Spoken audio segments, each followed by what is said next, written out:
believe that he is ready and he's determined to make a statement going into this restart of the season.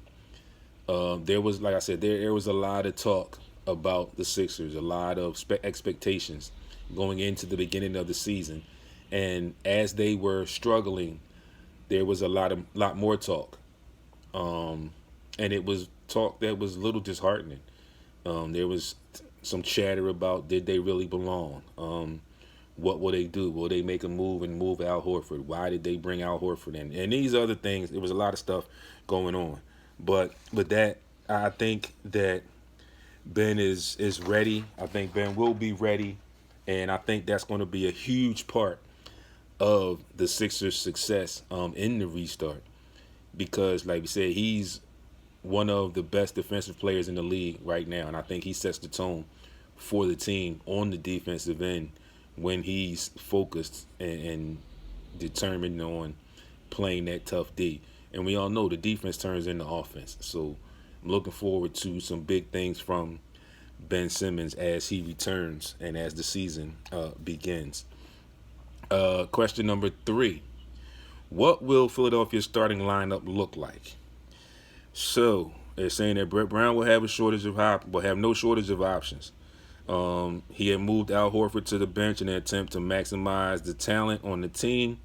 The plan did not work as injuries to Joel Embiid and Simmons forced him to reinsert Al back into the lineup. With both of these guys healthy now, will Brown again reinsert Al into the starting lineup, or will he continue to bring him off of the bench? I think that he needs to figure that out in a hurry. He also wanted to add some floor spacing. He can go with Korkmaz. I like the two additions, like I mentioned to you, Alec Burks and Glenn Robinson, who gives us some shooting and some better play on the wings that can help with the spacing. I love the fact that the rookie, Matisse Thybulle, is being allowed to get comfortable and play minutes where he's viable, where they can get the best out of him, get his talents, have him use his talents to the best of his ability. I also like the sudden, slight emergence of Shake Milton, who was forced into play with the injuries and played well. So hopefully he can keep that up and it can proceed on. Again, number 4, what kind of shape will Joel Embiid be in? Is another big question. But again, like I just reported to you, you've heard it. He said that he has something to prove. He's been working out 6 times a week. So hopefully he's true to that, and hopefully we'll see the difference. Hopefully we'll see that dominant Joel that we know and love and that we want to see, that could possibly get us over the top. Like I said, when he's focused, when he's in shape, there aren't too many bigs in the NBA right now that can handle him. And if you ask me, it's a no-brainer. He's got to be focused. He's got to be in shape, and he's got to want to dominate like he should dominate. Finally, the final question is Brown coaching for his job. All right, people. What I say is yes, because I feel like with this team right now, it could possibly be a situation where Brown has gotten all that he could get out of them, and maybe possibly he's just not the right guy for this group. Like I mentioned, the fact that he needs to be a little bit more stern. He needs to hold these guys accountable for their actions on and off the court, which is not really prevalent in his repertoire. So, yes, I do believe that he is coaching for his job. I think that due to the hiatus he may, due to the management and what I know from the history of the current management, he may possibly get a reprieve.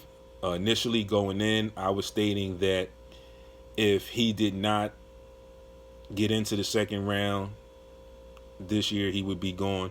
I also said if he got into the second round and did not put up a fight, that he would be gone immediately.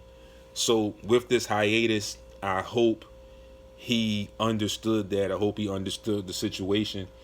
And like I said, he said he's been working. He's had the coaching staff working. So hopefully they've come up with something that can save his job. Like I said, because I do believe that he is coach. Excuse me, that he is coaching for his job. And I also think that the Sixers could be that surprise team. There are other people that are saying there's other teams, but I just think that this particular group, especially with the two stars, is something special. Like I said, you see what they can be when they focus. And I know a lot more of that focus was at home, but for all intent purposes, when they are focused on both ends of the floor, we see the possibilities. We see what type of team they can be.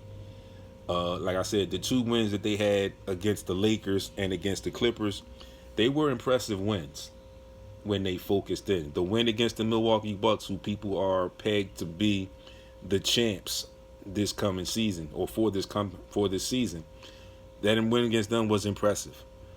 So we know when we see when they focus what they can do, that they can be a force to be reckoned with. But it all goes in how this thing comes together all the way across the board. The players have to get healthy, which I think they are now. They also have to have the confidence in the coaching staff.